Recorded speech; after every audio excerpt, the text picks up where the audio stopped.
આજે તો મારે વેસ્ટમાંથી બેસ્ટ બનાવવાનું છે. કેમ કે વેસ્ટ એટલે રોટલી સાંજની જ હતી, એટલે 5 થી 6 રોટલી પડી હતી, તો કાંઈ જવા તો ન દેવાય ને. તો મને એમ થયું કે હાલો આજે રાજકુમારને રોટલીનું શાક બનાવી દઉં. અને રાજકુમારને અમારે રોટલીનું શાક પણ ગમે ત્યારે દો ને તો એને ભાવે જ છે ગરમા ગરમ. એટલે મેગી ખાવી કરતાં આપણે રોટલીનું શાક બાળકોને દઈ તો સારું. તો એના માટે તેલ ગરમ થાય એમાં આપણે રાઈ, જીરું, હિંગ અને લસણનો વઘાર કરવાનો છે. લસણ નાખશો ને તો મસ્ત મજાનો રોટલીનો શાકનો સ્વાદ આવશે. જો કે ગુજરાતી હશે એને તો ખબર જ હશે કે રોટલીનું શાક એટલે શું, અને બધાના ઘરમાં અચૂક બનતું જ હશે.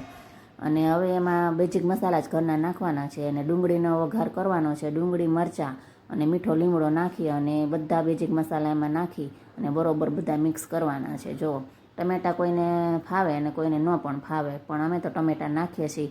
અને બધાના ઘરની અલગ રીત હોય ને મારે આવી રીતના છે કે હું પહેલાં બધો વઘાર કરી અને રોટલીના બટકા કરી અને એમાં બરોબર મિક્સ કરી દઉં છું. અને બધાને મસાલો કોટિંગ થઈ જાય ને પછી એમાં છાશ નાખું છું. અને છાશ છે ને એ ખાટી આપણે લેવાની છે, ખાટી અને ઘાટી. જો ખાટી અને ઘાટી છાશ હશે ને તો રોટલીનો શાકનો સ્વાદ પણ સરસ આવશે અને લુક પણ સરસ આવશે. અને જો બરોબર એને સાતળવાનું છે, અને ઉપર તેલ આવી જાય ને એટલી વાર એને સાતળવાનું છે.